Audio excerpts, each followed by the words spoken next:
be just like everybody You know else what? is in this In country. 5 more years, there's gonna be a cage of Mexicans at Home Depot and at Lowe's, and you could order us whenever you want. Yeah.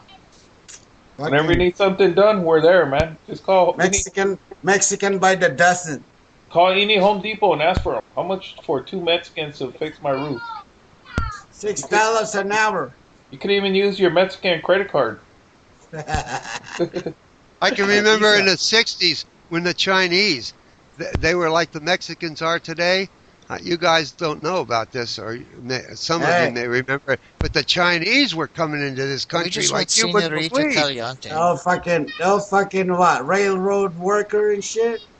No, I'm talking about in the 60s when they were doing hotels and they were doing all kind of work like that, you know, just laundries, just stuff like that. They were coming in on by the shiploads and jumping off the ship, and people were picking them up in the harbor. You know, I mean, roaches take up more space than they do. I mean, all the Chinese people were so goddamn small, they can hide in little cracks of anything, you know? That's why they were coming over. You don't hear about it anymore because that part's done. Now we're into Mexicans. So that's what we're doing now with the Mexicans. I wonder what the next one will. The next one be Haitians and all the Caribbean islands because they fucked so much and got too many people that they got to get off the island. You know, who knows what the next bunch will be after the Mexicans? You know, that's what America's about, isn't it? Isn't that what this fucking country's about? In 3 years, there's going to be a Mexican president, man. It's the land. We're going to have a.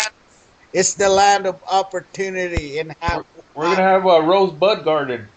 Yeah, I don't know about it's the land of just being free. You can be a bum or you can be anything you want to be, and that's a fact. That's a fact. Man. I know 2 Mexicans in my town right now. I've known them for probably 15 years, and they're mowing your lawn because they work in my trade. They're undocumented. They own a house. They raise their kids. Their kids are going to college. So they're illegal aliens. Yeah, the mother and father are, but the kids aren't. And they're going to college, and they paid their way. I mean, the father worked. He's in part of. That's how we are, man. And they all complain, saying that like that we're taking over their jobs. Yeah, and they all spend the same amount of money we do. They buy things. They keep other people working by doing what they. I mean, Jesus, come on, guys. Let's be realistic. Let's be in the now. Let's be in the H2O of it. Yeah, we don't greet you with cookies. We greet you with freaking pico de gallo, man. Right. Guacamole and shit. Yeah. Hey, come over. You want some tres flores on your hair? No. It's nice to joke around, but it's even cooler to be able to talk like real people. Whether you're Mexican or whatever you are, it doesn't matter. Yeah. I have no against about Hey, boss, we're going to teach you some Spanish right now. I work my way up. Yeah, JB, if you want some security, just start talking Mexican, man. Yeah. Hey, I've been trying to learn it. And I live in Florida. We have a lot of Mexican people in Florida. I mean, and the people I work with, so I have to learn to speak Mexican. If you're around some gang. I knew that years ago. I knew that I'd have to learn to speak Mexican back in the 60s when I came down here again. Your first words are going to be, me gusta el chorizo, okay? When you're with a Mexican. Hang around with it. They'll think you're cool, man. But you know, because I've traveled in enough countries and I've met enough people in these different countries, that my own personal experience about how to communicate and everything, I've learned how, for me personally, how I can communicate with people who don't speak my language and still communicate with them. There's a universal sort of way of talking to people. Right, Joe? Huh? Yeah. Quieren horchata. Yeah, there you go. Horchata? Sí. How do you say good night in Mexican? Yo quiero Taco Bell. Good night. Buenas noches. Good night. It means, buenas noches. Oh, yeah. All right. Buenas brochas. Buenas noches. Bueno. Noches. Buenas noches. Buenas noches. Bueno nachos. Hey, JB. Like my dad used to say. Next time you go to your friends and neighbors, tell them, me gusta el grandote chile en mi culo. That means hi. That means hi. Yeah, I'll bet it does. Which means hi. How you doing? You run into a Mexican chick, just ask her, "Yo quiero panocha," and shit. Yeah, that means I greet you with some dinner. That's what it means. Yeah, Right. yeah. I want some sugar pies. How about When I meet people that don't speak my language and I don't speak theirs, the first thing I do, the very first thing I do, is look them in the eyes and smile. Yeah, say, "Ay, mamacita." Tell the next Latina you first girl. greet them, you need to say, "Besame mi asno." Yeah. No, just say, "Chinga tu madre." Yeah, say that. Stick your hand out and say, "Besame mi asno." Say, "Chinga tu madre, cabrón." Just say, "Yo era un maricón." Say it, okay, JB? Me gusta tu gran culo.